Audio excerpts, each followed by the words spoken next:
Hello à tous, c'est Audrey la Boulette, j'espère que vous allez bien. Aujourd'hui, j'ai décidé de vous apporter mon aide dans le choix de vos alliances. Ce bijou symbolise par excellence le mariage. Vous allez le porter très longtemps normalement au bout du doigt, donc il faut qu'il puisse résister à l'usure du temps. Il est donc primordial de bien choisir votre alliance. C'est pour cette raison que je vous apporte dans cette vidéo 4 conseils pour ne pas vous tromper. Premier conseil, quel métal choisir pour vos alliances ? En général, les alliances sont faites en or car c'est un métal très précieux qui résiste très bien à l'usure du temps. Il est toutefois nécessaire de faire attention à quel or vous allez choisir sur votre alliance car il en existe de toutes sortes. On conseille en général de choisir un or au moins de 18 carats car il contiendra plus d'or et résistera mieux à l'usure du temps. Vous pouvez bien sûr choisir une alliance avec moins d'or, mais vous devrez être donc plus vigilant quand vous allez utiliser votre alliance. Donc attention quand vous faites du sport avec ou quand vous faites la vaisselle. Pour les personnes moins précautionneuses, il existe d'autres métals qui sont plus durs, mais bien sûr ils coûtent en général plus cher. Vous pouvez vous tourner vers les métaux platine qui sont plus résistants au choc et à l'usure.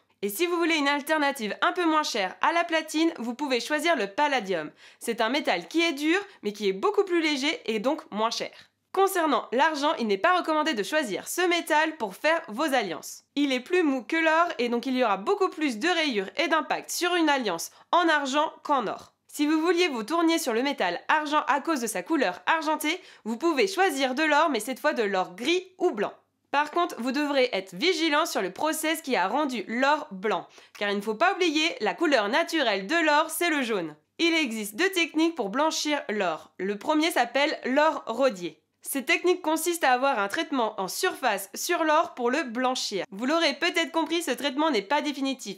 Vous aurez besoin de le renouveler tous les 3-5 ans en déposant votre alliance auprès d'un bijoutier. La deuxième technique s'appelle l'or palladier. Cette fois, l'or blanc n'est pas obtenu grâce à un traitement, mais plutôt grâce à un alliage. Donc un alliage, c'est un mélange de plusieurs métaux, et là, l'or jaune est mélangé avec d'autres métaux argentés. Ce type d'or coûte plus cher, mais vous êtes certain de ne pas avoir de changement de couleur au fil des années. Depuis quelques années, une nouvelle couleur a apparu pour les alliances. Cette couleur, c'est le rose ou le rose cuivré. Donc vous l'aurez peut-être compris, cette couleur est obtenue par un mélange d'or et de cuivre. Il est également résistant à l'usure du temps et vous ne devriez pas avoir besoin de laisser votre bijou chez un bijoutier pour un entretien régulier. Passons tout de suite au deuxième point, quel style de bague choisir ? La tradition veut que les époux aient à l'identique la même alliance. C'est pour cette raison que autrefois, les alliances étaient tout simplement un anneau doré. Aujourd'hui, peu de mariés font ce choix car chacun préfère avoir une alliance qui lui correspond.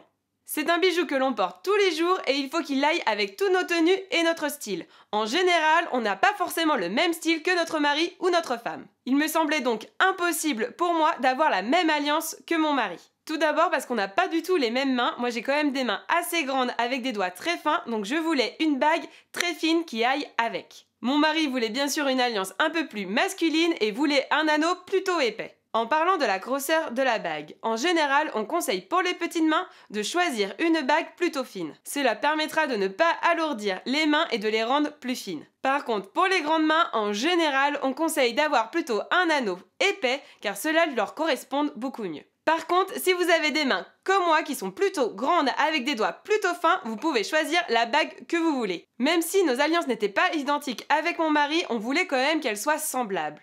On a donc fait le choix d'avoir le même métal tous les deux. On a choisi la couleur argentée car pour nous ça nous semble plus facile de marier nos tenues et nos styles avec la couleur argentée que la couleur or. Et si vous voulez avoir un détail supplémentaire qui fait un vrai rappel entre vos deux alliances, vous pouvez décider de graver vos alliances avec les mêmes mots dessus. Vous pouvez également ajouter la date de vos mariages, ce qui sera très utile pour les personnes tête en l'air. Et si vous voulez avoir également vos prénoms de gravés sur la bague, on conseille en général d'avoir les prénoms inversés. Ça veut dire que vous aurez sur votre bague en premier le prénom de votre femme ou mari. Ensuite viendra votre prénom et ça sera l'inverse pour la bague de votre mari ou de votre femme. Concernant également le style de votre bague, vous pouvez choisir une bague avec des pierres précieuses. Comme vous pouvez le voir à la fin de chaque vidéo, c'est le choix que j'ai fait pour mon alliance. De nombreuses mariées font désormais ce choix car cela donne de l'éclat à leur alliance. J'avais fait également ce choix pour faire un rappel avec ma bague de fiançailles qui a également ces mêmes pierres précieuses. Ceci est donc très important pour vous mesdames. Pensez bien à assortir votre alliance avec votre bague de fiançailles. Pensez également à ne pas prendre une alliance trop grosse si votre bague de fiançailles est déjà imposante. Et si vous voulez avoir une alliance avec un style complètement différent de votre bague de fiançailles, vous pouvez faire le choix de les porter à vos deux mains. Vous porterez ainsi votre alliance à la main gauche et votre bague de fiançailles à l'annulaire de votre main droite. Enfin, dernier conseil sur le style de votre alliance, c'est de faire attention à ne pas en choisir une trop originale. Vous devrez normalement porter votre alliance pendant des décennies. Il faut faire attention à ne pas se lasser à son style. S'il n'y a qu'un seul choix classique à faire le jour de votre mariage, c'est bien sûr sur vos alliances. Il faut absolument que votre alliance ait un look intemporel pour qu'elle ne soit pas démodée dans quelques années. Troisième point, comment choisir la bonne taille de bague.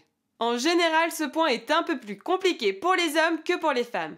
En effet, les femmes ont en général déjà une bague de fiançailles et connaissent déjà leur taille. La meilleure façon de connaître sa taille de tour de doigt, c'est d'essayer des bagues. Vous pouvez vous rendre dans n'importe quelle bijouterie, ils vous feront essayer des gabarits pour connaître votre taille. Pensez bien à présenter votre main gauche à la vendeuse. Je vous donne ce conseil en pleine connaissance de cause.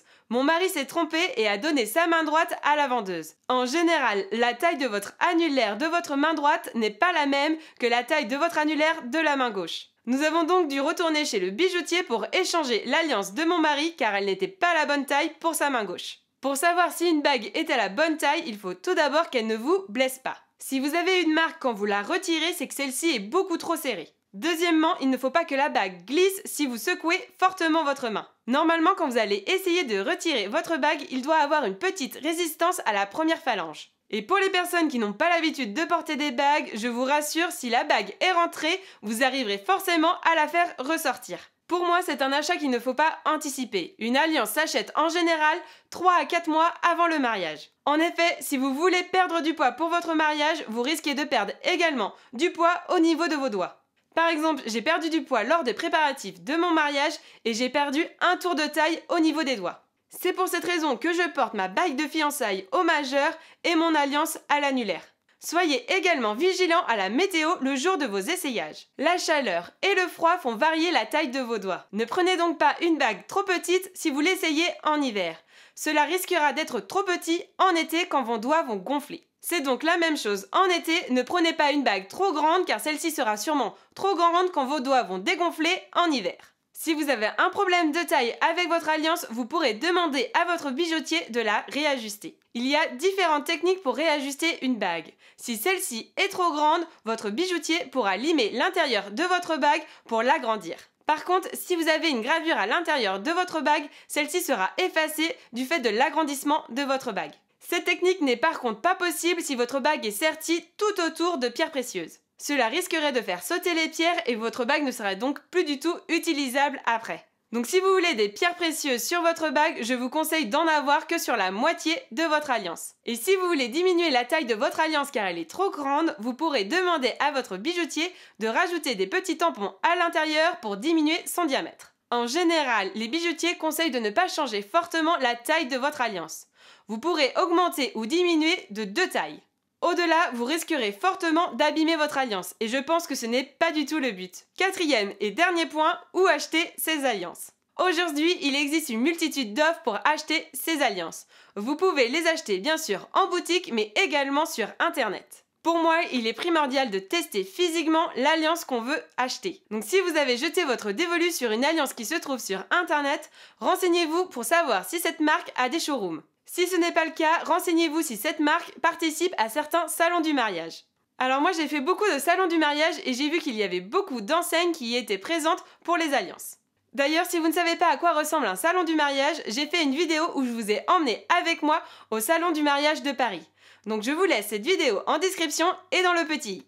Par contre, nous n'avons pas acheté nos alliances lors des salons du mariage. On n'a pas trouvé ça très agréable car il y avait beaucoup de monde et on ne pouvait pas essayer tous les modèles. Les prix qu'on a vus lors du salon de mariage étaient quasiment les mêmes que ceux qu'on voyait dans les boutiques à un autre moment de l'année. Donc nous avons fait le choix d'acheter nos alliances en boutique. Donc la mienne vient de Histoire d'Or et celle de mon mari de chez Guérin. Vous pouvez également faire le choix de vous tourner vers des créateurs ou des artisans bijoutiers si vous voulez avoir une alliance unique. Vous pourrez également leur demander de créer votre alliance à partir d'anciens bijoux de famille que vous avez en votre possession. Attention, en général, cette solution n'est pas économique, mais par contre, elle est beaucoup plus écologique. D'ailleurs, si vous n'avez pas vu ma vidéo sur comment organiser un mariage écolo, n'hésitez pas à aller la voir, je vous laisse le lien en description et dans le petit. Voilà pour aujourd'hui, j'espère que cette vidéo vous permettra de mettre une bague à votre doigt. N'oubliez pas non plus de cliquer sur le petit pouce en l'air pour me montrer que cette vidéo vous a inspiré et aidé dans le choix de vos alliances. Pour ne pas rater mes prochaines vidéos et conseils sur le mariage, abonnez-vous à ma chaîne et cliquez sur la petite cloche pour être notifié de mes prochaines sorties. Sur ce, je vous dis à bientôt! Cela permettra de ne pas alourdir la main et de les rendre un peu plus longeville.